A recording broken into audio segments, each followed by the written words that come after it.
Bom dia, boa tarde, boa noite. Nós estamos de mais um Não Faz Bem a Gente Corta. Desta vez estamos com o Douglas Cavalcante, com meu amigo. Eu chamo ele de vez em quando, nem sempre, mas ele queria estar hoje com o Douglas, né? Tem outros candidatos, no outro ele não vai estar, né? Mas eu falei, como o Douglas já estava esperado, a gente pensava até que você não vinha, né? Aí eu falei, eu liguei para ele agora, falei, vai atrasar um pouco, pula para cá que você vai participar dessa programação. Estamos nessa noite recebendo Douglas Cavalcante, esse que concorre àquela esperada cadeira da Prefeitura de Francisco Morato, e hoje ele nos atendeu e vai estar falando no nosso programa sobre os seus projetos, se apresentando talvez para quem ainda o nome, a voz dele ainda não chegou, vai chegar hoje aí na sua casa. Espero que você goste do nosso programa. Que gostem do nosso programa. Boa noite, Douglas. Boa noite, eu agradeço muito o convite, me sinto muito honrado principalmente pela presença do pastor aqui, além de ser uma honra, é uma grande responsabilidade, né, aqui de frente de uma autoridade eclesiástica, e que a gente respeita muito, agradecer a audiência que nos acompanha aqui, a gente pretende aqui se apresentar um pouquinho, falar um pouco dos nossos projetos, falar de quem a gente é, da nossa história aqui em Francisco Morato. Então, E muito haja obrigado. visto, né, que uma curiosidade aí, e a gente falou sobre isso no seu gabinete, nós estudamos juntos, né? É verdade, Estudamos aqui juntos pertinho, aqui. na Estamos no escola do Wanda, no Jardim Rosa. Rosa, né? E aí crescemos e estamos aí. Na verdade, a gente estudou aqui quando ainda era Rosas, né? É, A dona Wanda era viva, era a nossa diretora aí da escola, né? isso, E tem muita isso. história para contar. Douglas, vou te fazer a primeira pergunta aí. Como surgiu esse interesse pela cidade de Francisco Morato? É assim, né? Como a gente está falando, né? Estudei aqui escola pública, estudamos, né? Na mesma escola pública. Eu vim para cá com 2 anos de idade, eu tenho 46, então 44 anos de Francisco Morato. A gente que se criou aqui no terrão, nas Sim, brincadeiras aqui sadias que a gente tinha, brincando de bola, de peão, de taco, de verdade. pega-pega, esconde-esconde, enfim, brincadeiras sadias e de forma que a família tinha muito espaço naquele momento, né? As crianças tinham uma liberdade maior, se divertir. Esses dias eu estava aqui no Jardim Olga e estava conversando com a molecada assim, com a juventude, né? Fala, na minha época, eu brincava atrás do clube, na olaria. Aí ele falou, mas Uhum. olaria eu já brinquei também e tal. E isso é bacana a gente entender, né? Você foi Que, no Riozinho? opa, muitas vezes. E essa paixão por Francisco Morato vem dessa raiz, né? Vem dessa vivência de viver essa cidade intensamente.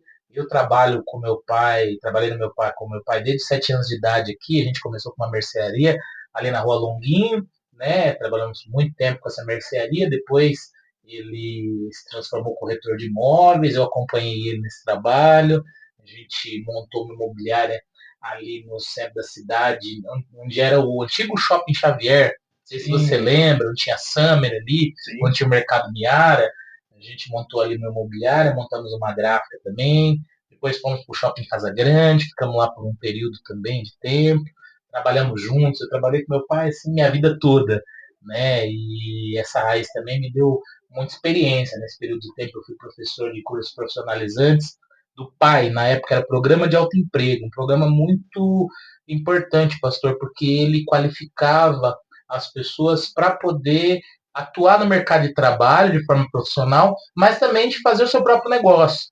Então, na época, eu fui professor de 60 alunos, dos quais 49 ou montaram o seu próprio negócio, inclusive a gente tem um aqui ainda que é empresário dessa época, emprega mais de 60 pessoas na sua estamparia, e isso foi fruto desse curso daquela época. Encontrei um menino esses dias que falou, poxa, Douglas, através desse curso, eu trabalhei 15 anos na Brasilata, virei encarregado lá e consegui construir meu patrimônio, cuidar da minha família através desse curso. Então, foi um curso que abençoou vidas, né?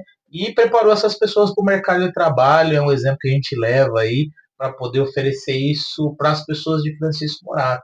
Essa paixão dessa cidade, de enxergar a beleza do nosso povo, o esforço da nossa população. Eu já peguei o trenzão 5 horas da manhã, eu sei como é que é acordar muito cedo, chegar muito tarde em casa, e a gente vê o potencial das pessoas da nossa cidade, que se tiver uma boa oportunidade, se tiver oportunidade de emprego aqui na nossa cidade, eu sei que a gente pode fazer diferença e elevar, né, a qualidade de vida da nossa cidade, pegar aqui a régua que está aqui e colocar bem lá em cima. Acho que todo mundo que passou pela prefeitura conseguiu levar a régua, conseguiu fazer a sua contribuição, né? Mas a gente acredita muito no potencial do nosso povo, a gente acredita que a gente está num momento em que a gente tem que elevar bastante a régua do desenvolvimento da nossa cidade. Eu acho que, falando de curso, né, eu devaguei um pouco do assunto aqui, mas eu acredito muito na geração de emprego e renda aqui na nossa cidade.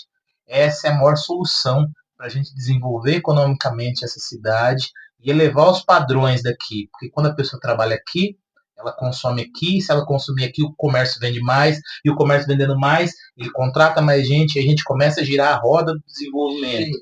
Ah, nessa caminhada sua de crescimento, né? Vamos dizer assim, aprendizado também. Qual foi a visão que você teve que para chegar a um partido, para começar a virar a sua cabeça assim para entrar nesse meio político, para querer comandar alguma coisa assim? Qual foi o estralo que deu? Quando foi que aconteceu? Que dia que você acordou ou foi dormir e falou, eu preciso fazer assim, eu preciso mudar minha rota, Só sei para lá. você ver, né? Uma coisa que eu lembro muito. Meu pai é meu herói, né? Deus o recolheu, mas minha referência de ser humano, de pessoa decente, trabalhadora, esforçada, uma pessoa que respeitava muitas pessoas. Um dos ensinamentos do meu pai muito grandes é assim: meu filho, a gratidão vai na frente da honra. Não existe homem honrado ingrato. Então a gratidão vai na frente da honra. Foi um dos ensinamentos que meu pai me deu. Meu pai era essa pessoa assim, política da vida, sabe? Porque o político, ele não é só o político eleitoral. Você faz política na igreja, você faz política na sua casa, você faz política na vizinhança. E eu sempre vi meu pai como essa pessoa política, se interessava muito pela política. Então acho que desde sempre eu sempre quis participar da política. Mas eu tive uma oportunidade de participar de um movimento humanista da solidariedade, que era um grupo de pessoas que visavam cuidar do ser humano, de prestar solidariedade às pessoas, e elas se organizaram num partido. Né? Então, tinha lá o Partido Humanista, tinha o outro Partido da Solidariedade. Eles fizeram uma fusão, eu participei de uns debates disso na Assembleia Legislativa e eu vi que, poxa, existe partido político é uma forma da gente poder acessar o poder público e fazer do poder público uma ferramenta de transformação na vida das pessoas. Aquele grupo pregava, por exemplo, hortas comunitárias para a gente poder fazer segurança alimentar das pessoas. Aquele grupo prestava serviço às pessoas em situação de rua. Eles pregavam justamente você cuidar do ser humano. Eu estou parecendo falando de igreja, né? Porque esse é um papel que a igreja faz no lugar do Estado, e faz com muita habilidade do meu ponto de vista. Sim. Mas eles faziam isso e a partir daí surgiu esse interesse de participar de um partido. Então eu participei de um partido, na época eu acho que era o PSN, que era Partido da Solidariedade Nacional, que virou PHS, Partido Humanista da Solidariedade, e eu fui secretário desse partido. E como eu virei secretário do partido, eu comecei a ver as coisas acontecendo. Nós tivemos uma organização de um time de candidatos, né, na época, que com as regras do jogo teria eleito um vereador já. A lógica era a seguinte: pegar pessoas da comunidade, pessoas que tivessem o respeito da comunidade, e dar oportunidade para elas serem candidatas. Foi a primeira vez que se fez isso na história da cidade naquela época. E aí a Câmara que estava vigente viu aquilo e fez uma movimentação. Naquela época era a Câmara que definia quantas cadeiras podia lançar, né? E aí no final a gente acabou organizando o partido para um número de cadeiras, eles reduziram o número de cadeiras. A gente não conseguiu fazer vereador naquela época, mas se fosse na regra, quem tinha organizado o time, a gente teria eleito vereador. E aí essa chama de transformação ficou no meu coração. Sim. E eu tive a oportunidade depois de se tornar presidente do PMN. Há 23 anos atrás, né, eu já era bem mais jovem, tinha menos barriga e um pouquinho mais de cabelo, eu tive a oportunidade de se tornar presidente do PMN. E com essa mesma visão, eu juntei uma série de pessoas simples aos olhos de quem tinha muito poder, mas pessoas de muito respeito na comunidade. E essas pessoas formaram o primeiro PMN que elegeu 2 vereadores já na primeira eleição que estava disputando. A gente era um partido tão simples, pra você ter uma ideia, que a gente não tinha sede, não tinha lugar, a gente se reunia embaixo de uma árvore. Né? E aí foi chegando gente. Vou te dar um exemplo. Eu falo sempre que quando alguém fala para mim que não dá para fazer alguma coisa, eu dou exemplo da Tina, a Tina do São João. Depois pesquisa sobre ela.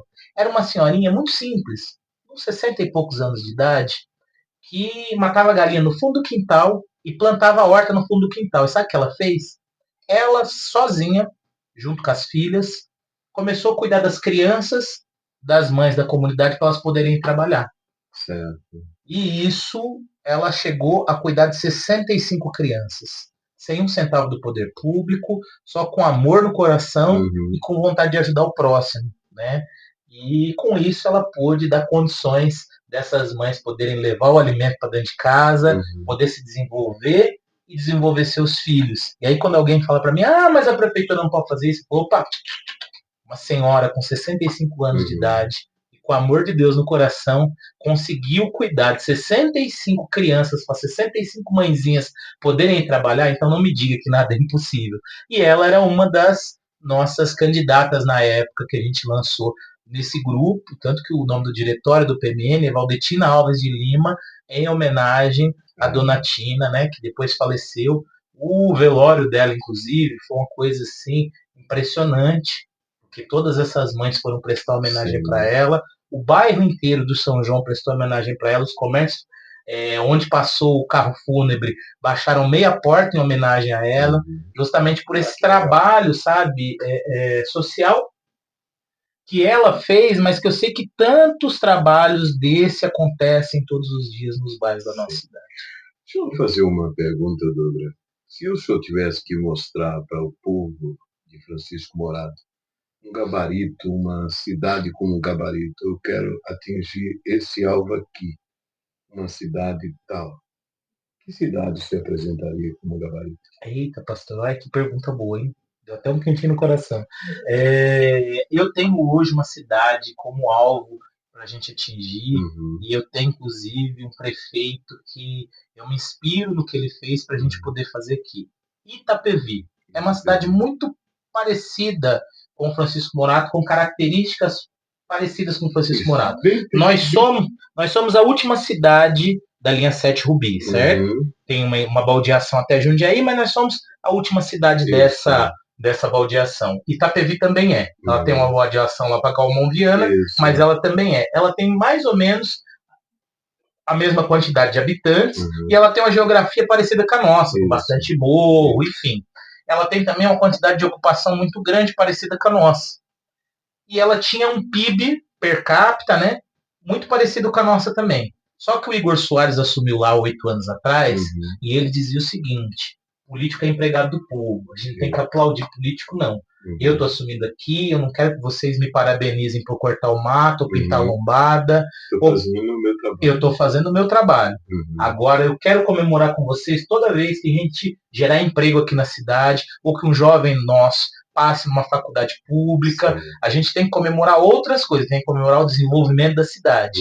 E ele assumiu há 8 anos atrás Itapevi, que era uma Francisco Morato, e agora, 8 anos depois, ele está entregando Itapevi com os índices econômicos de desenvolvimento econômico, de desenvolvimento social, muito próximos de Barueri, que é uma cidade considerada, né, muito desenvolvida economicamente. Então eu enxergo, pastor, que a cidade dos sonhos para a gente daqui um tempo será Itapevi, né? O sucesso que fez Itapevi, porque eu acredito muito nessa história, nessa questão do desenvolvimento econômico, nessa questão da gente focar em gerar emprego e renda aqui. Eu também não quero que ninguém bata palma para mim porque eu pintei uma lombada, porque eu fiz o meu trabalho. Eu quero comemorar junto com a população toda vez que a gente gerar emprego e renda aqui. Bom, diante dessa fala, qual é a sua visão para Morato? O primeiro plano de trabalho que você talvez tenha colocado na sua cabeça e falar assim, não, isso aqui está gritante, eu tenho que focar nisso, eu quero trabalhar nesse projeto porque eu quero mudar essa visão. Então vamos lá, tem algumas coisas, como eu falo, hoje nós temos 2 projetos para a população escolher, né? Nós temos feito uma visão muito clara do que a gente acredita para a cidade de Francisco Morato. Em primeiro lugar, acabar com essa maldade da taxa de lixo na conta de água das pessoas. Só Francisco Morato, na nossa região, cobra essa maldade dessa forma que é cobrado, e a gente vai acabar com essa taxa de lixo na conta de água, porque é uma forma injusta, como a gente estava conversando aqui, e eu estava explicando a relação do consumo de água e com a produção de lixo, ela não é comprovada. É diferente da relação do consumo de água e da produção de esgoto. Né? Uma coisa está relacionada à outra. Agora, quando você está lavando o cabelo, quando você está lavando o quintal, quando você está bebendo água, você não está produzindo lixo. E isso é uma maldade que foi feita com a população logo depois de uma pandemia, o comércio arrebentado. Vamos pensar na igreja. A igreja, por exemplo, consome muita água, mas não produz lixo na mesma quantidade que ela produz água. Então, relacionar uma coisa a outra é injusta, essa forma de cobrança. Tanto que nenhuma cidade da região cobrou dessa forma. E a gente vai corrigir essa questão. Mas respondendo a sua pergunta bem especificamente, o que a gente tem hoje de pior na nossa cidade, que a gente precisa encarar de frente, que é um desafio e é um problema muito grande, é a saúde. Porque a saúde em Francisco Morato está abandonada. Eu sei que a saúde tem problemas no Brasil inteiro, mas em Francisco Morato chegou à beira do caos. Nós temos postos de saúde que não tem losartana, não tem AS, não tem dipirona. Nós acabamos de passar por um surto de dengue. E quem teve dengue, eu peguei dengue. E eu vou te falar, a dengue te derruba. E graças a Deus, Deus abençoa a minha vida, a sua vida. Mas a pessoa que às vezes está lá com uma dificuldade financeira, não tem condição de comprar uma dipirona, como é que ela sobrevive à dengue? Né? E vamos pensar que uma dipirona hoje, para você comprar na farmácia, custa R$5. Para a prefeitura, eu tenho certeza que ela não custaria nem R$1. E aí não se justifica o posto de saúde não ter dipirona. Não se justifica o posto de saúde não ter losartana. Um senhor me encontrou esses dias, pastor, e veio falar comigo. Falou, olha, eu só gostaria que você resolvesse essa questão da losartana, porque eu tomo losartana. E eu já passei mal 2 vezes, tive que ser socorrido com crise de hipertensão, porque eu não tenho a condição de comprar losartana. Eu não sou aposentado, não tenho programa social, não tenho. Eu gostaria também de perguntar, isso é uma coisa gritante. Eu não entendo porque Francisco Morato ela cobra uma passagem tão cara, eu não consigo. Outra pessoa disse para mim que tem um meio, tem outro. Eu acredito que existe um caminho de simplicidade. É a coisa mais simples de se fazer. Se eu vou sair, por exemplo, do Apoador, venho até o ponto final, eu preciso ir até a prefeitura, por que eu tenho que pagar outra condução? Por que eu não tenho uma integração? E por que isso não se torna tão simples ao pagar o meu primeiro passe ali, vou comunicar a pessoa que está me recebendo, olha, eu vou para tal lugar. Ele vai me entregar alguma coisa que eu possa fazer essa entrega, esse translado ali e avançar para o canto que eu preciso. Por que é tão caro? Então, pastor, um ponto, vou pegar esse segundo ponto que o senhor fala, que o senhor tem muita razão. O transporte coletivo nosso é caro e é injusto. E tem um ponto que a gente precisa resolver para ontem, que é a questão da integração. A integração entre ônibus na cidade ela tem que ser feita para ontem.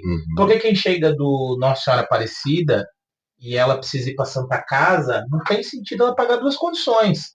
Né? Não tem sentido, por exemplo, a pessoa que chega aqui no terminal da parte de cima ter que pagar uma outra condução para ir para outro lugar, por exemplo, a prefeitura, como o senhor deu o melhor exemplo que a gente precisa. Então, essa integração não é difícil de fazer, ela é simples de fazer, ela pode ser feita com o próprio cartão, né, de bilhetagem. Hoje já tem os aparelhos nos ônibus, isso é uma questão de boa vontade para fazer. A gente colocou isso no nosso plano de governo, é um compromisso nosso de fazer a integração, mas a gente vai além. O que a gente está colocando como meta é a gente fazer a integração trem e ônibus com a mesma passagem. Né? É claro que isso pressupõe a gente dividir o valor dessa passagem, né? A prefeitura vai ter que subsidiar uma parte, a empresa de ônibus vai ter que abrir mão de uma parte, e a gente conta que o governo do estado também participe com valor assim. Isso já acontece em outras cidades, é uma negociação que a gente precisa fazer, mas é importante a gente falar para quem usa o transporte coletivo, que tem problemas hoje de itinerário, que tem problema hoje de ônibus aos domingos que não tem, que falta ônibus na linha, que tem problemas hoje graves em relação ao transporte coletivo, que o contrato da Moratense vence em 2026. E em 2026 vai vencer 30 anos de contrato. Sim. É o momento da gente colocar em cima da mesa o que a gente quer, Certo. né? E abrir uma nova licitação para as empresas participarem aqui dessa licitação, e quem apresentar a melhor proposta dentro do que a gente apresentar vai ganhar e vai tocar o transporte coletivo pelos próximos 30 anos. Certo. Então essa eleição é tão importante justamente que ela vai discutir qual modelo de transporte coletivo nós vamos ter pelos próximos 30 anos. Certo. Vamos ter integração? Eu entendo, pastor, que o senhor falou aqui é legítimo e a população merece ter integração entre os próprios ônibus da Moratense. Não é um custo para a empresa, porque essa integração que as pessoas precisam utilizar não é tão grande, não é uma demanda muito grande, né? É uma demanda até pequena. A gente precisa, por exemplo, tratar de outras linhas, a gente não tem um circular para a Santa Casa, dos ônibus que estão do lado de lá. A gente não tem, por exemplo, ônibus que façam o itinerário da prefeitura, que é uma movimentação que as pessoas precisam. Então isso poderia ser feito tanto com a integração quanto com o circular. E a gente precisa de outras linhas que, inclusive, a cidade não atende, né? Então, a gente tem vários pontos da cidade que as linhas não atendem. Lá no Jardim Alegria, por exemplo, nós temos lá um itinerário que o ônibus não atende, no final da Avenida do Preto, lá, por exemplo. O pessoal prefere ir para Franco da Rocha porque a gente não tem um ônibus que atenda essa linha. Então, parabéns pela sua posição, porque eu acho que isso é muito importante para a nossa população.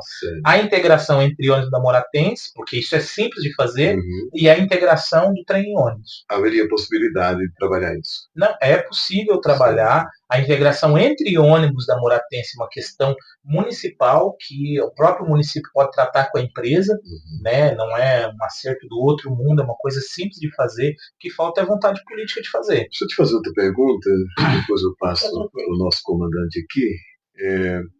Eu não sei, eu gostaria que o senhor me desse essa resposta. Por que se faz viela e abandona ela? A deveria ser uma viela para os transeúntes, ela serve para, não sei nem se eu posso falar aqui, para banheiro da turma, né? Faz uma coisa totalmente, com degraus totalmente estranho, não existe um padrão, iluminação. O que acontece? É como se fosse, não, vamos entregar um negócio ali, mas como fosse um negócio, mas de qualquer jeito. Acho que Morato precisa mudar, não? Nesse sentido. Pastor, Morato precisa mudar, merece mudar e vai mudar. Essa questão das vielas é tão importante para nós que a gente já fez cerca de 5 estudos diferentes para como a gente vai atuar nesse sentido de cuidar dessas vielas. Porque muitas delas você tem esgoto a céu aberto, a maioria delas você tem problemas de iluminação, falta iluminação, né? Então não tem segurança, principalmente para as mulheres, para as crianças passarem. Tem vielas, por exemplo, que as crianças, para fazer o trajeto para ir para a escola, tem que passar por uma ponte sem condição nenhuma, e a gente precisa atuar dessa forma urgente, porque nós estamos falando de mulheres, crianças, trabalhadores que andam de manhã, então a gente precisa atuar, em primeiro lugar, na iluminação desses lugares, porque iluminar também é trabalhar no sentido da segurança pública, que o lugar que está mal iluminado, ele prevalece a criminalidade, né? Segundo, a gente fazer um cuidado. O que a gente pensa? Fazer um grande mutirão das vielas para que a gente possa organizar isso. Hoje, o material que é o bloquete, esse intertravado, que a gente tem no centro de Francisco Morato, ele baixou muito o valor dele, né, o preço dele, o custo de tê-lo, e a gente pensa em fazer uma grande compra dele e fazer um mutirão com a própria comunidade, porque a comunidade ela é parceira, ela ajuda. Então, a nossa ideia é que a gente possa multiplicar isso e fazer isso no maior número de lugares possível. A gente quer voltar com a fábrica de tubo, a fábrica de bloquete e de bloco de guia própria nossa, porque a gente perdeu essa fábrica, né? E ela pode produzir esses artefatos para nós num preço muito barato. Dessa forma a gente vai conseguir atingir o maior número de vielas possível, né? E eu tenho certeza que nesse sistema de mutirão, com o material mais barato, a gente vai conseguir atingir o maior número de vielas possível. A meta é atingir todas, né? Mas que a gente não consiga atingir todas, mas atingir a grande maioria delas nos 4 anos de governo, para a gente dar dignidade para essas pessoas, que é que nem o senhor falou, é o direito de vir. E quando você faz um degrau, quando você faz uma escadaria no lugar, ela tem que ter projeto, ela tem que ter padrão. Isso. Porque quando a gente faz um negócio em casa, por exemplo, aqui esse espaço, olha como é que é bonito, olha como é que é bem cuidadinho. Dá gosto de fazer quando a gente faz na nossa casa, né? E quem faz uma viela também tem que levar esse cuidado, porque é o cuidado com os moradores que vivem ali. Eu entendo o seguinte, o que a gente observa em Francisco Morato, a gente observa. A primeira coisa é que o povo, que são os nossos eleitos, ele gosta de trabalhar mais a visibilidade onde estão passando os transeuntes. Eles esquecem dos recantos, certo? Aquela rua que lá mora aquele cidadão, que talvez não tem ninguém que olhe para ele. Quer dizer, o asfalto lá não chega o saneamento, lá não chega nada. Aí quando você pergunta, por exemplo, nós estamos com um caso aqui em Morato. Hoje mesmo eu tive observando. Tem coisa que quando você vai sair para fora, nossa, de manhã está um trânsito pesado. Mas não consegue ter outro fluxo, outro canto que nos dê uma possibilidade. Aquele lugar lá no Santo Antônio, que era só um pedacinho que falta, né? Era simples resolver aquilo ali, entregar para a população, olha aqui, dá para vocês sair. Porque nós fica todo mundo travado em um canto só. É o que a gente precisa mudar. E os nossos candidatos, eles precisam enxergar que eles, é como o senhor falou, são empregados do povo e precisam aplicar esse trabalho corretamente. Pois bem, depois você continua essa fala, porque nós estamos no final do primeiro bloco. Se não faz bem, corta.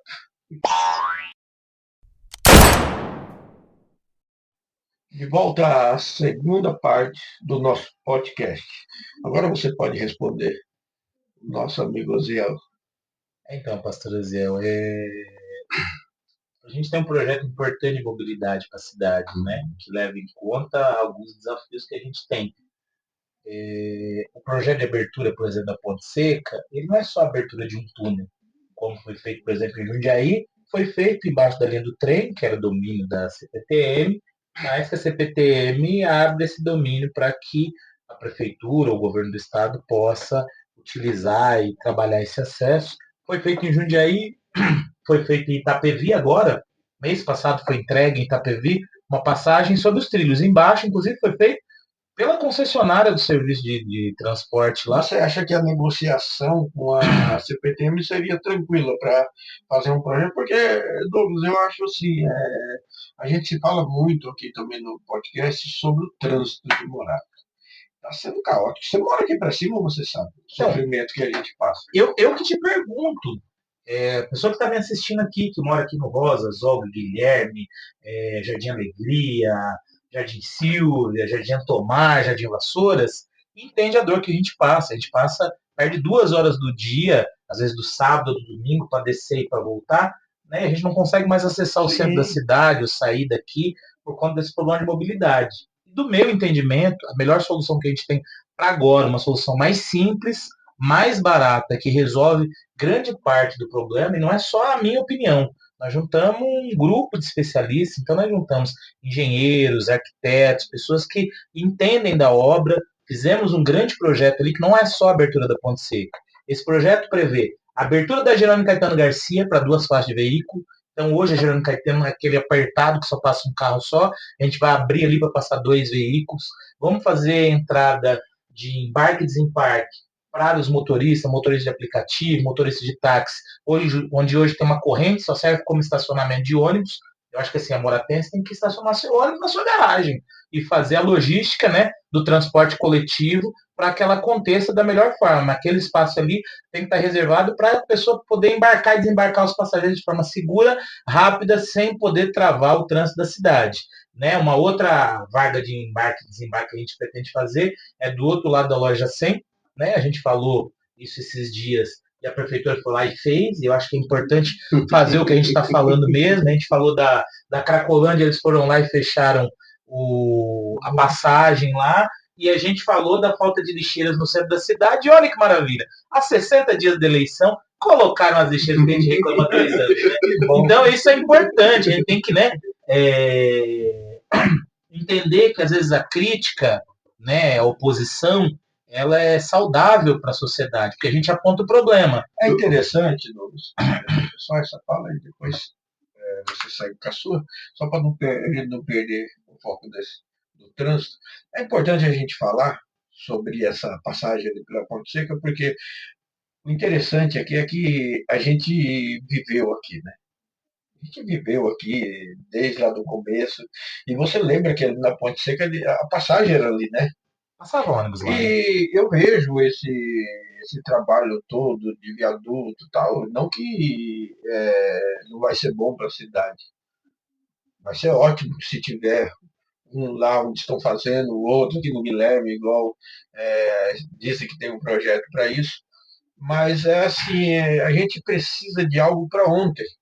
Eu fiz algumas perguntas aqui, que se abrisse, ampliasse ali aquela ponte seca ali, se não seria um caminho mais rápido, mais prático e com menos gasto para resolver parte do nosso problema. Olha, eu vou te dar dois exemplos importantes, né? Vou fazer duas pontuações importantes para a gente raciocinar limpo. Botujuru, aqui em Campo Limpo Paulista. A CPTM acabou de autorizar para poder fazer o alargamento do túnel, embaixo da linha. Quem conhece Botujuru, né, vai conseguir ver, e depois eu vou mandar o link para vocês da matéria do governo do estado de São Paulo que autorizou. Em Jundiaí, ligando a Federico Zanam à Avenida dos Ferroviários, tem um túnel lá, muito bacana, que são 4 faixas, 2 indo e 2 voltando embaixo da linha do trem. Em Itapevi, mês passado, o prefeito Igor Soares acabou de entregar lá um túnel embaixo da linha. Então a gente tem que parar com essa história de dizer que assim, só em Morato as coisas são impossíveis. É possível fazer em outros lugares e em Morato é impossível. É impossível porque as pessoas querem continuar do jeito que está. Entendeu? Então, assim, esse é um ponto que eu acho importante a gente falar. Agora eu quero te falar outra coisa. Domínio, que é o que é domínio da CPTM, ele é domínio terrestre, ele é domínio aéreo. Para mim fazer um viaduto em cima da CPTM, eu também preciso da autorização da CPTM. Eu também preciso parar o trem na hora que eu vou içar as vigas em cima da linha. E isso é a mesma coisa de cavar. Só que eu vou te falar uma questão ali em relação à Ponte Seca. O projeto da Ponte Seca, ele prevê fazer a obra em 2 etapas sem parar a linha do trem.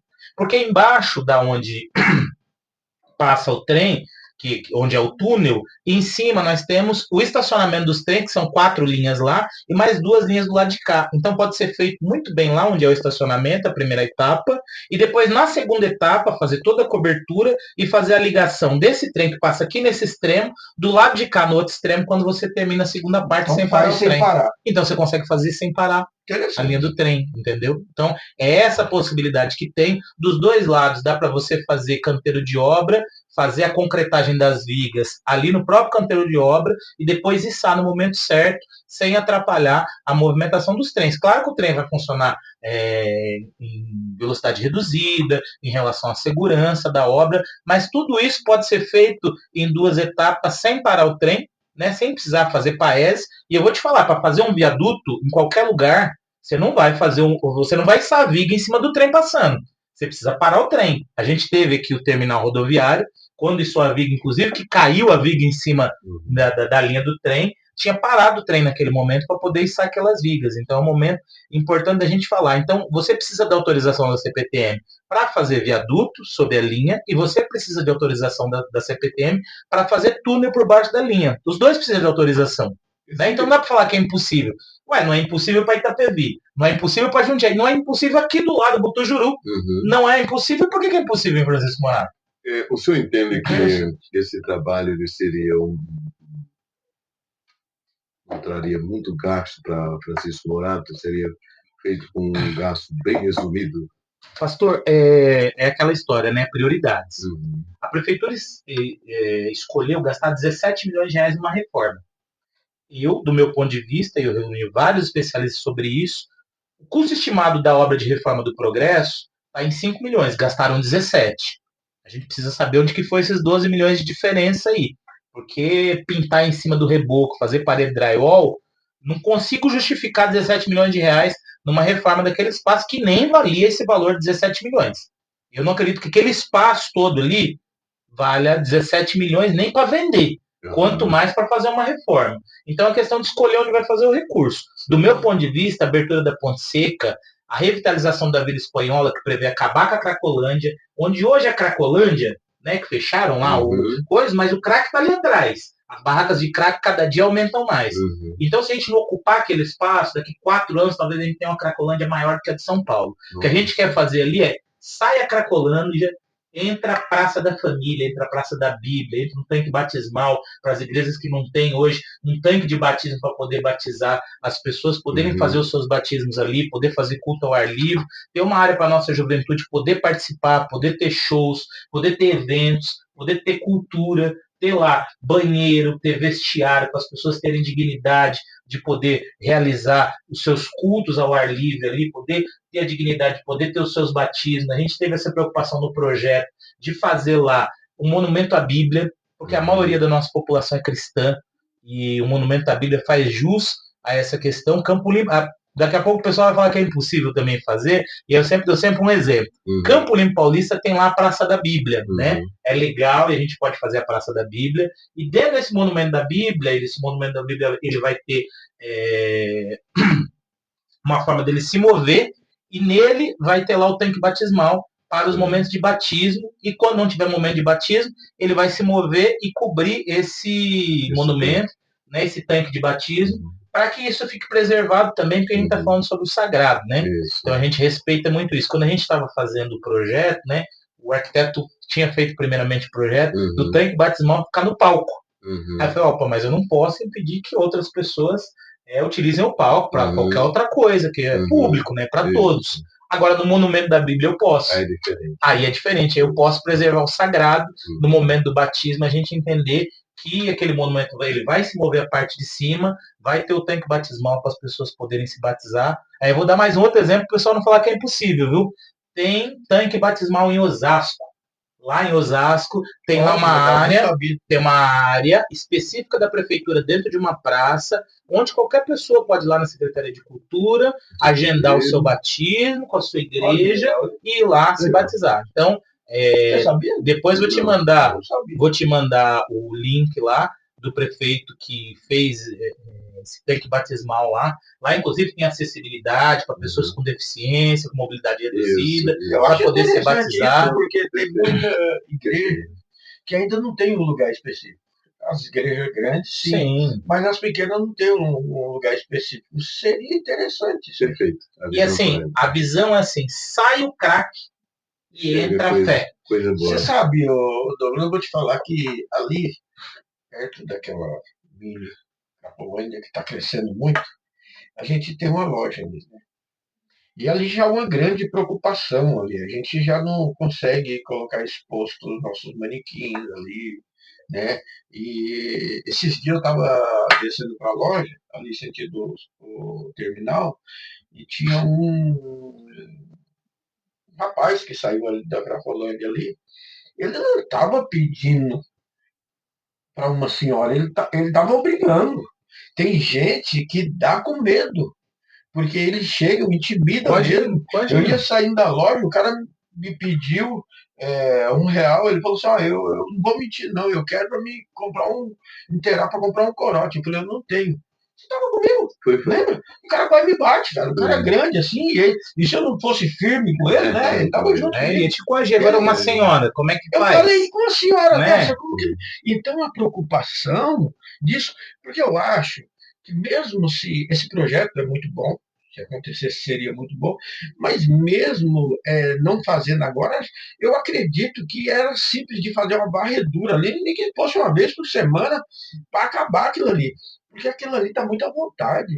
A gente sai, a gente vê pessoas passando com os filhos ali, aí tem aquela entradinha ali da Cracolândia, o dia inteiro, na cara dura, as pessoas pedindo, implorando, outros sendo grosso com o outro, querendo dinheiro, e isso para a gente, né, o trabalhador que vem cansado do serviço, passar por uma situação daquela do lado do terminal, eu não acredito que eles não consigam visitar uma vez por semana ali, pelo menos pegar uns camaradas e acabar com aquela barraca que tem lá, porque daqui a pouco os camaradas enjoam de ficar fazendo tira, faz tira e alguma coisa eu acredito que tinha que acontecer, não poderia deixar isso à vontade. Então, o que acontece? O lugar que a gente não ocupa, o tráfico vai lá e ocupa, né? Então essa é a nossa preocupação, ocupar esse espaço.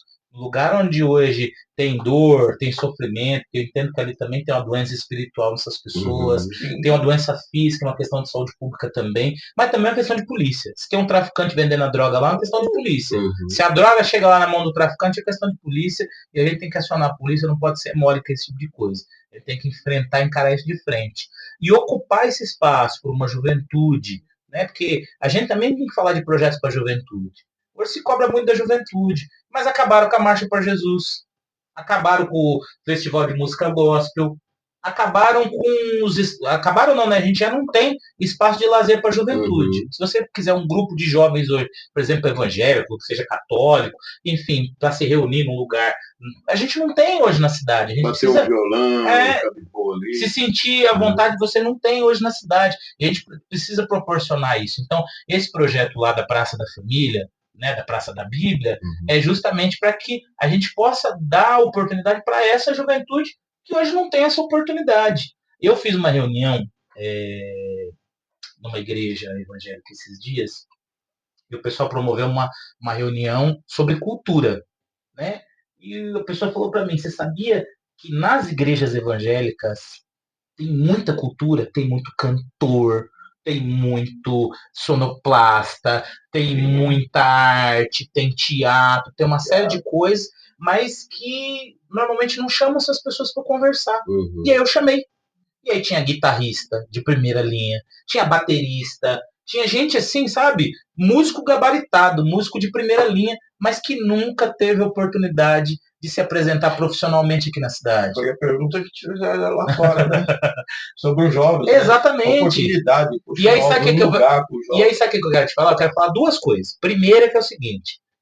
Tu acertou no lugar da loja. Porque nós vamos fazer a Vila Espanhola prosperar. A Vila Espanhola vai deixar de ser a Cracolândia e vai se tornar um lugar comercialmente muito viável. Depois eu quero te mostrar os detalhes do projeto. Gostaria depois que você compartilhasse com a sua audiência aí para a questão do projeto que a gente tem de revitalização de toda a Vila Espanhola. A Vila Espanhola hoje já é um centro comercial, mas ele pode ser um centro comercial muito melhor com a abertura da Ponte Seca. Porque se a gente tiver um túnel iluminado, limpo, porque o túnel da Ponte Seca hoje não é um lugar seguro. As pessoas não sentem segurança de atravessar aquilo ali. Sim. As pessoas vão atravessar mais vindo do centro para a Vila Espanhola. A gente vai fazer um estacionamento público ali, naquela lateral. Vai ter mais de 200 carros com a preço popular, então aquele estacionamento público a R$2, por exemplo, como é em Franco da Rocha, margeando a ferrovia, não tem estacionamento público lá em Franco da Rocha. A gente vai fazer isso em Francisco Morato também. Vamos fazer a ligação da Rua Iuca, que é uma rua lá nos fundos do Mercado Coral, que ela é sem saída. A gente vai fazer a ligação dessa rua. Então, você saindo da Ponte Seca, você vai conseguir pegar a Rua Iuca e sair direto no terminal na parte de cima.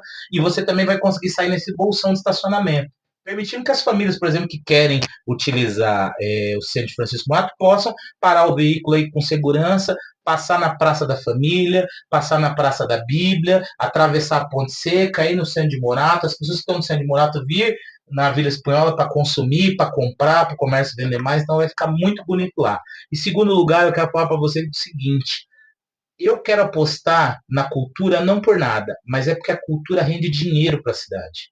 Eu acredito muito no potencial desses músicos, que são músicos que, por exemplo, fizeram um evento de fim de ano em Francisco Morato, gastaram R$600 mil com esse evento. Aí sabe qual foi a reclamação coletiva nesse culto que eu fui? Não foi um culto, né? Foi feito na igreja essa reunião para a gente bater um papo sobre questões da cidade. E aí sabe qual é a maior reclamação deles? Poxa, gastaram 600 mil e a gente se apresentou. Não se apresentaram. Mas gastaram 600 mil e não se preocuparam em gastar um centavo com o músico da cidade. A gente precisa entender que o músico ele é um profissional. A gente precisa valorizar esse músico. E se a gente valorizar ele e permitir que ele se apresente na cidade, sabe o que vai acontecer? Pessoas vão vir de outras cidades consumir aqui. Eles vão vir consumir cultura. E consumindo cultura, eles vão consumir no comércio. E o comércio vai vender mais. Eu fui para Cajamar esses dias, tempo atrás, e o prefeito de Cajamar, Danilo João, falou que a cidade passou a vender muito mais, o comércio começou a vender muito mais depois que eles montaram lá uma festa nordestina. Né, que os Airbnb estouraram de vender lá por conta dessa festa que ele promoveu lá na cidade. Só que ele não se promoveu uma festa num dia, ele promoveu durante uma semana. E ele pagou os artistas locais de Cajamar para poder se apresentar. E muita gente que às vezes não viu um baterista bom, Não vi um cantor bom, porque, por exemplo, a gente tem muito cantor bom nas igrejas. A gente precisa só dar oportunidade. A gente tem condição de voltar com o Festival de Música Gospel aqui na cidade de Francisco Morato e dar oportunidade para os nossos cantores se apresentarem, para os nossos guitarristas se apresentarem, para os nossos bateristas se apresentarem, até para os nossos sonoplastas poderem apresentar um trabalho decente. Eu, por exemplo, tive a grata condição de apresentar na minha convenção, né, primeiro o hino nacional, que eu acho que a gente não pode perder de vista, né, esse sentido patriótico de a gente ter o hino nacional, mas de apresentar ao vivo lá o autor, né, do arranjo do hino municipal, né, e cantar ao vivo e tocar ao vivo esse hino municipal, que eu acho que são valores que a gente tem que começar a cultivar na nossa cidade, pastor. Né? Porque eu acho que a gente não pode se perder. Eu acho que a gente tem que entender que a nossa cidade tem uma condição que hoje parece que é oculto. Parece que assim, proibiram de fazer a Marcha para Jesus, acabou. Né? Acabaram com o Festival de Música Gospel. Proibiram de fazer vigília no CSU. Eu não sei o porquê desse preconceito, também não estou aqui para julgar, mas eu estou aqui para dizer que a gente tem um compromisso de voltar com a Marcha para Jesus. A gente tem um compromisso de voltar com o Festival de Música Gospel. A gente tem um compromisso de valorizar o artista local, porque o artista local, ele promovendo cultura, e a gente podendo pagar ele, porque eu acho que o artista local é assim, a prefeitura tem condição de pagar. Tem condição. Porque o que é muito para o artista é pouco para a prefeitura hoje. Se eu pegar R$ 1 milhão do orçamento da cultura, eu consigo garantir pelo menos uma apresentação para o artista por mês. Ele vai ter certeza que pelo menos ele vai ter aquela renda para ele garantida. E muitas vezes o artista precisa de ter uma visibilidade. E em eventos como esse, o artista se apresentar, isso vai agregar no currículo dele. E isso vai ajudar bastante. Eu gostaria de fazer uma pergunta a respeito do porquê que o Zona Azul chega até a Cílio Fedezoni. Ali é centro? Então, pastor, eu acredito que existe um desvirtuamento do sentido da Zona Azul. O estacionamento rotativo, em alguns lugares, ele é necessário, Sim, porque você precisa ter rotatividade da vaga, porque não tem vaga na cidade.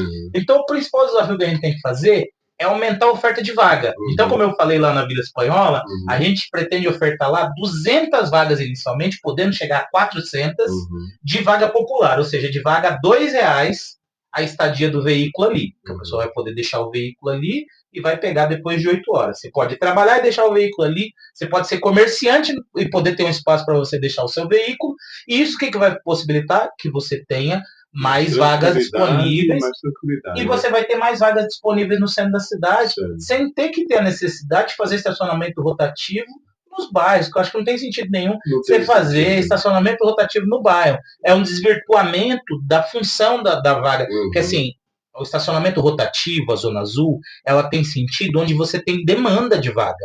Onde você tem sobra de vaga, não tem sentido. E no bairro você tem sobra de vaga. Então não tem sentido nenhum. Aí você está locando o espaço público, e não é essa a finalidade da Zona Azul. Perde o sentido. Perde o sentido, né? Ela é para lugares, por exemplo, no centro de Morato, falta vaga para você estacionar. Então ela para ter esse sentido de rotatividade. No momento que a gente aumentar o número de vagas disponíveis, você não precisa ter Zona Azul em determinados lugares, porque você não tem mais demanda de estacionamento, né? E o objetivo da rotatividade das vagas é atender a maior número de pessoas, maior número de veículos parando, estacionando, saindo, voltando.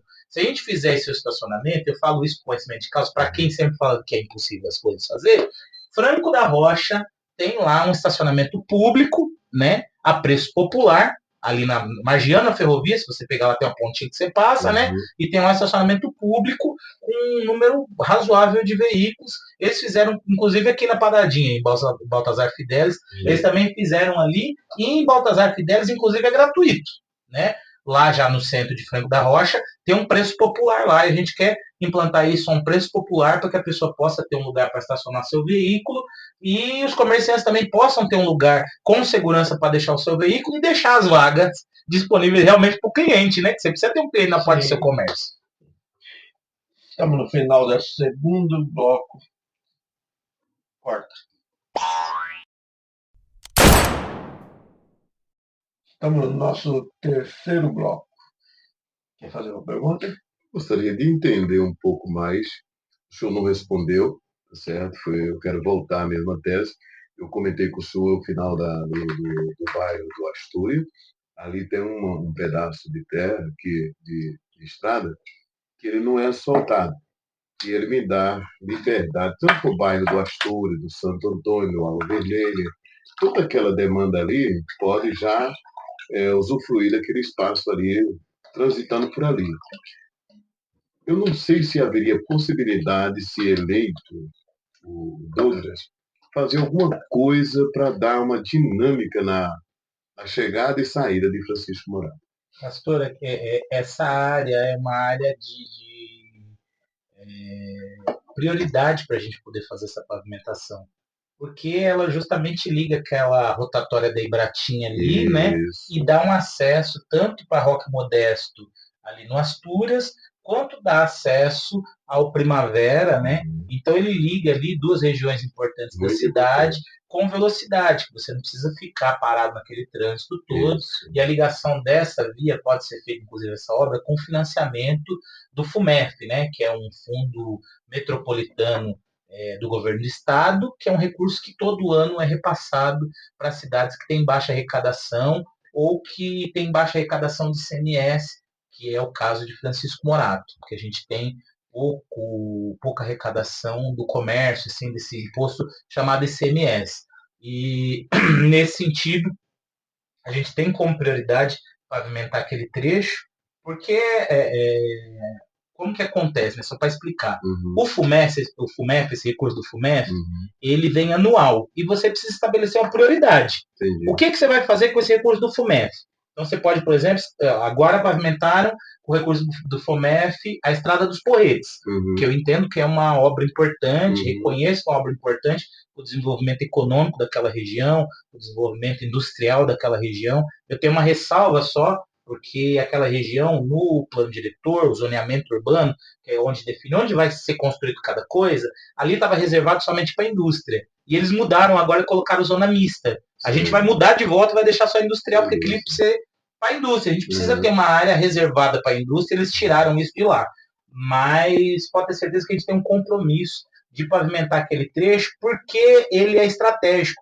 E o financiamento do FUMEF, que é esse fundo metropolitano, ele é para financiar obras de caráter metropolitano. E ali é justamente uma obra de caráter metropolitano, porque ele liga o acesso da Tancredo Neves a vários bairros da cidade, né?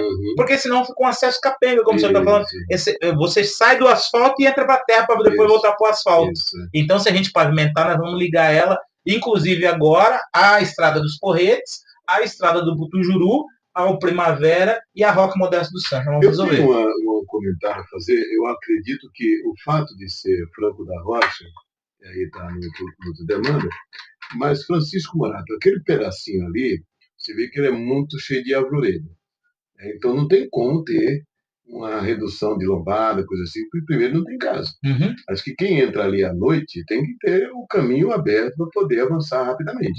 Né? Então, eu acredito que, se eleito, nós conseguiríamos chegar a um resultado ali daqui a um ano. Pastor, eu posso te falar em 2 anos garantir, porque eu vou avaliar. Se eleito, a gente herda o orçamento do governo anterior, porque o orçamento você sempre prepara de um ano para o outro, né? Certo. E a gente precisa ver se isso está no planejamento do atual governo ou não. E a gente só vai conseguir saber isso assumindo o governo. Como é uma obra de caráter metropolitano, ela é financiada pelo governo do estado. Então eu preciso preparar no primeiro ano de governo para poder executar no segundo ano de governo. Se não tiver no planejamento. Se tiver no planejamento, a gente vai utilizar o orçamento que foi deixado para nós e fazer nesse primeiro ano. Batendo um papo aqui com outras pessoas, nós podemos entender que, pela visão, eu acho que não gosto dessa visão. Mas assim, se Douglas Cavalcante eleito, esse projeto do novo viaduto, e já em vista que seria uma ideia esse trabalho da ponte seca e tal, Esses dois projetos ele pode caminhar junto ou tem para um e vai para prioridade? Como que é isso? Então, vamos falar primeiro do viaduto que está em andamento, né?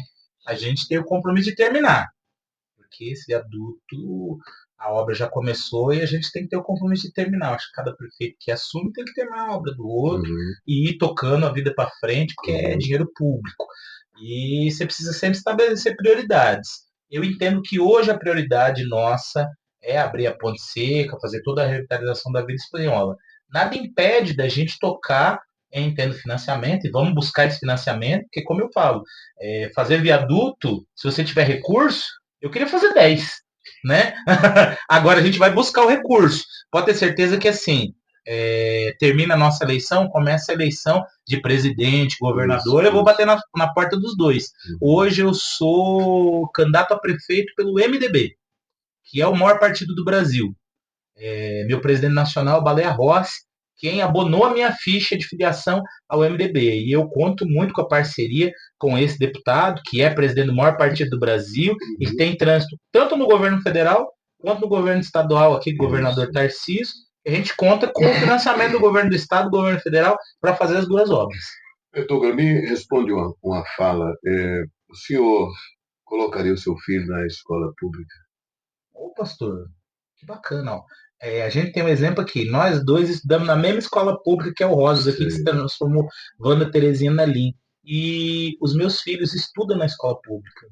Meus filhos estudam na escola pública aqui na 24. Com muito orgulho eu venho trazê-los aqui, participo das atividades escolares, acredito muito na educação pública, na educação pública. Imagina, eu quero que a escola pública de Francisco Morato seja tão boa que a filha do prefeito e a filha da pessoa mais humilde dessa cidade tenham uma escola pública de qualidade. Eu acredito muito nisso. Uma escola que não trabalhe militante, mas trabalhe caráter. Pastor, eu acredito que assim, a função da educação é preparar cidadãos. Existem questões que são guardadas à família, né? Então, valores, princípios, isso é guardado à família. A obrigação da escola é fazer educação regular. Tem um currículo e tem que fazer dentro do currículo. Mas uma pergunta, Morato teria um hospital dentro da tua gestão? Para que nós chamemos de nosso hospital. Pastor, é assim, ó, eu tenho feito um compromisso com a população, em primeiro lugar, de falar o seguinte: eu não vou construir um posto de saúde enquanto eu não colocar os que estão sem funcionar para funcionar. Eu costumo falar que não adianta a gente fazer parede e não ter um médico lá para funcionar. Mas estamos tão grave com a saúde da nossa cidade que a gente não tem ortopedista. Não, você tem que colocar um ortopedista na UPA urgente. Nós estamos tão grave com a nossa saúde que não tem médico nos postos, nós vamos ter que fazer uma contratação de médico. Nós estamos tão grave na saúde que a gente não tem médico no posto, a gente precisa fazer remédio no posto, a gente precisa fazer a contratação de remédio urgente. Então, essas coisas já são importantes. Nós temos o projeto de fazer a expansão do horário de atendimento das UBS até as 22 horas com livre demanda, para que você possa chegar no posto de saúde, 7 horas da noite, e falar: eu queria passar no médico. A pessoa me dá seu RG e o cartão SUS, preencher a ficha, colocar na porta do médico e o senhor ser chamado na fila de espera das pessoas que estão lá. Não marcar uma consulta para daqui 3 meses, resolver essa questão dos exames que está demorando 3 meses para fazer um exame de sangue. Então, esses são os primeiros passos que a gente vai fazer. Segunda coisa que a gente pretende fazer aqui na cidade em relação a fazer um hospital é fazer em cima da UPA um pronto-socorro infantil. Né? É algo que a gente precisa separar as crianças dos adultos, porque muitas vezes a criança tem contato com uma doença que ela não teria que ter ali na urgência e emergência. A gente tem uma condição de fazer o pronto-socorro infantil. Essa é uma outra prioridade para a gente. Mas o senhor falou de uma coisa importante que a gente precisa começar a pôr no planejamento, que é a gente ter um hospital para chamar de nosso, né? Porque o Lacasa, eu sei que ele atende coisas importantes, alta complexidade, mas ele é porta fechada, né? Então você não tem acesso. A Santa Casa, eu acredito que tem um potencial de fazer um atendimento melhor, né? Ela tem capacidade instalada, inclusive, para atender melhor, mas hoje ela não atende da forma que a gente espera, e eu tenho certeza que ela tem capacidade para atender muito melhor a nossa população, tem leitos à disposição, e eu acho que a gente tem condição de transformar a Santa Casa num hospital que a gente tanto espera, porque capacidade instalada tem, porque a gente precisa investir o dinheiro do jeito certo, e cobrar de fato o resultado que a gente espera ali. Eu acredito que é um caminho bom para a gente chegar lá. Então o senhor pararia na Santa Casa? Pastor, não, eu penso que a gente tem muito mais capacidade de fazer. Lá, por exemplo, nós temos hoje em andamento a construção de um CER, né? Uhum. Hoje a gente precisa ter um centro de apoio psicológico. Rapidinho, eu não quero estourar o tempo aqui, mas eu estava conversando com um pastor esses dias e ele estava atendendo um jovem, fez uma oração, Deus tocou no coração dele e falou: puxa a blusa desse jovem. Quando ele puxou a blusa do jovem, estava tudo cortado. E ele ficou 3 meses na luta para arrumar um psicólogo para esse jovem e não conseguiu, levou no CAIS, não conseguiu acesso. E ele pegou o dinheiro que tinha da igreja, fez uma oração lá com a igreja e foram lá e pagaram as sessões de psicólogo para ele. Depois, através do psicólogo, conseguiu direcioná-lo para o CAIS, ele fez o tratamento que precisava, enfim. E foi através de um pedido dele que a gente começou a entender essa necessidade que a população tem grave de doenças psicológicas, doenças da mente, enfim, que precisam ser tratadas também. E também é um centro de apoio psicológico que a gente precisa fazer. Agora, não paro por aí não, eu acredito que a gente deve ter um hospital aqui, e eu acho que a gente tem que buscar esse recurso, né? O governo federal está aí com muito dinheiro, né? O governo do estado também tem essa capacidade. Eu acredito que a gente precisa aqui do ambulatório médico de especialidade, é algo que é para ontem para a gente ter, né? E vamos buscar em cima disso. Porque, querendo ou não, Francisco Morato é uma cidade que nós chamamos pujante, ela é grande, ela cresceu. Só que o atendimento para ela, eu preciso ainda migrar. Eu não consigo fazer algumas operações de alta complexidade. Morato não atende isso. Eu acredito que Morato, com a capacidade que ela tem, se o senhor eleito gerir esse negócio com um pouquinho mais de cuidado, Morato se muda e nós vamos ter um hospital aí que possa cuidar bem do nosso povo. Amém, eu creio. Uma pergunta que eu tenho para te fazer, até porque também você vem de longa data e acompanhou o que eu acompanhei aqui na cidade. Por que hoje nós só temos um plano funilário? Então, no debate que eu participei, né, eu cobrei isso do atual vice-prefeito. Existe um processo de improbidade administrativa relativo a isso. Existe uma lei municipal que determina que haja 2 empresas funerárias. É o pastor que lida com isso, né, que deveria lidar só com as questões espirituais, mas às vezes tem que lidar com essa dor das famílias e tem que lidar no momento de maior dor de uma família, quando você chega numa empresa funerária e te apresenta um preço. Que preço tem o serviço funerário para seu pai, para sua mãe? Como é que você protege essa família? A empresa pode cobrar o preço que ela quiser, você não vai conseguir. Aceitar. Você vai aceitar, você está vulnerável nesse sentido. Então, justamente por isso que a justiça determinou que a prefeitura tivesse 2 empresas, no mínimo, funerárias, porque você mantém um monopólio de uma empresa só. E, por incrível que pareça, existe uma decisão judicial, inclusive, que impede que a Seixas atue no município, ela continua atuando, né, sob a autorização da prefeitura. Quando você chega nas Seixas, não tem uma tabela lá especificando do mais barato ao mais caro. Eles já te dão um preço do intermediário, não te dão o preço do mais barato. Porque existe. Inclusive, quem está me assistindo aqui, que passar por um momento desse, exija, quando você for atendido, o preço justo das questões do serviço funerário. Porque eles não te dão preço justo. Eles já te dão um preço intermediário e depois ficam te empurrando o serviço. Você precisa fazer um trabalho no corpo, que senão vai ter problema, e aí eles vão te cobrar mais coisa, uma série de coisas. Então, eu acredito muito que a gente precisa primeiro cumprir essa decisão judicial, né? Ter no mínimo 2 empresas funerárias, porque a concorrência ela é saudável nesse sentido. Então, uma cobra um preço, você pode sair dessa daqui, peraí que eu vou lá na outra. E a outra cobra outro preço. Né, para poder... Quando a gente só tinha o Dom Paco aqui para comprar? Exatamente. Ou comprava lá ou você ficava sem móvel. Então, aí você pagava o preço. Exatamente. E aí nós estamos falando na hora da maior dor da pessoa. E eu vou te falar outra questão que a gente tem também. Às vezes a família não tem dinheiro para fazer o sepultamento, mas ela paga o PAF. E a prefeitura se nega a fazer o serviço social do sepultamento se a pessoa tiver PAF. Eu não consigo entender essa lógica. Ué, se eu, prefeitura, posso pagar só um serviço, ao invés de pagar os 2, Por que eu me nego a pagar? Ou vamos supor, a pessoa tem um jazigo, certo? Uhum. Mas ela precisa só do serviço funerário. Isso. Por que a prefeitura não paga só um ao invés de pagar dois? Porque uma família, às vezes, ela se cotiza ali, principalmente quando você está Uhum. com uma pessoa com algum problema já, você já imaginando que você pode ter esse problema, a família se cotiza R$ 50 ali para Uhum. pagar um plano funerário, né? Mas às vezes ela não tem R$ 5.000 para Uhum. comprar um jazigo, né? E aí a prefeitura se nega a fazer esse serviço social. E aí como é que fica? Quantas vezes a gente já viu famílias passarem por essa dor e eu acho que assim, ninguém pode se aproveitar da dor das famílias para ganhar dinheiro. E a gente não vai tolerar isso no nosso governo. Eu acho que as questões têm que estar muito claras. Né? Eu acho que a prefeitura tem que assumir o papel social quando ela tem que assumir. A prefeitura tem que abrir, sim, para outra empresa de serviço funerário e respeitar a dor das pessoas. Bem, estamos já chegando no final, foi rápido demais, né? Desse terceiro bloco.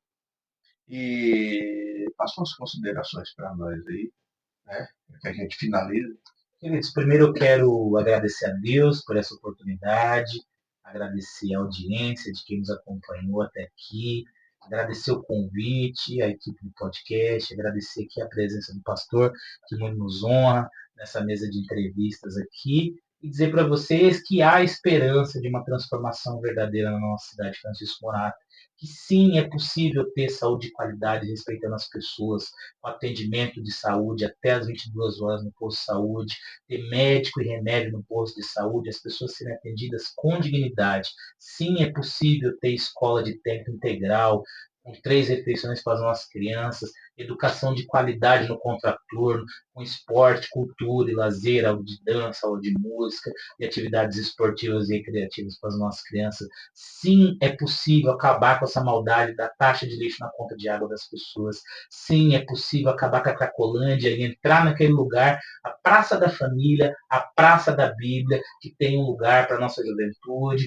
e para as nossas famílias poderem frequentar.